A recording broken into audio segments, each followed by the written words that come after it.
There are, of course, plenty of questions about how security at the Capitol yesterday failed to stop that riot and exactly who's responsible for all this. Joining us now is University of Chicago professor and terrorism expert Robert Pape. I guess first, let me ask you, does this meet the definition of terrorism? I would imagine if some overseas entity or religious extremist took over the Capitol, we would use that term.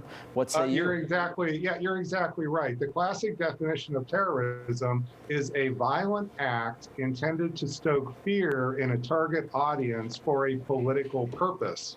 And what we saw yesterday was a violent act intended to stoke fear in the target audience. Who's the target audience? It's the so-called weak Republicans and Democrats identified by Donald Trump in his speech yesterday afternoon. And obviously the political purpose was to stop the certification of Joe Biden as the next president of the United States. So yes, this fits all the classic features of terrorism, and this is an act of terrorism. As we've heard time and time again today, we have 13 days until inauguration, the inauguration of President-elect Joe Biden. I heard many experts say that what we saw yesterday, the chaos, the violence that we saw yesterday, may not be the end of it, that we may need to prepare for perhaps more of what we saw. What do you think about that? Is there any? Yes.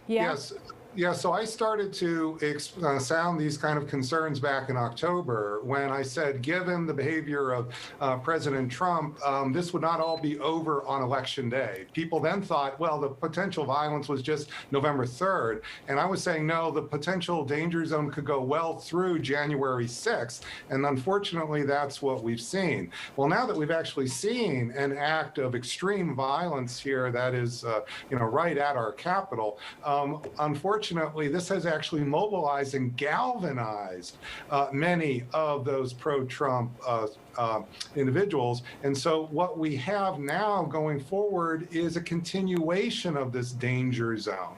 The danger zone is very unlikely to be over on January 20th. Why? The taproot is that there are tens of millions of people who believe that the election has been stolen from Donald Trump and therefore them. That's the energy that was underneath yesterday.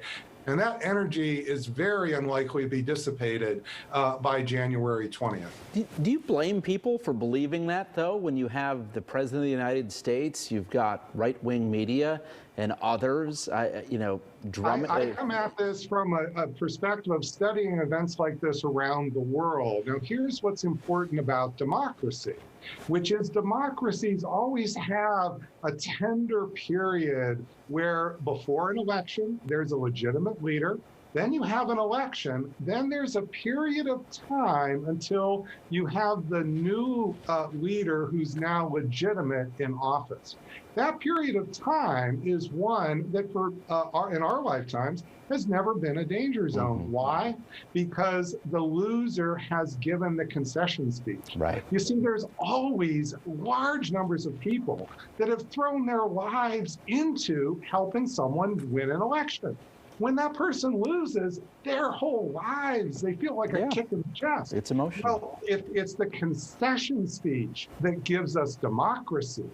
That's what makes us a democratic country, not just simply the mechanics of an election. And that's what did not happen on November 4th. Mm-hmm.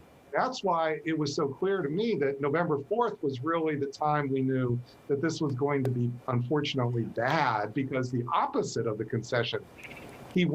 President Trump has gone to the opposite extremes, claiming it's been stolen, it's been rigged. So why don't tens of millions of his supporters believe it? Yeah, a lot to talk about. Thank you. University of Chicago, we always appreciate your insight. Thank you.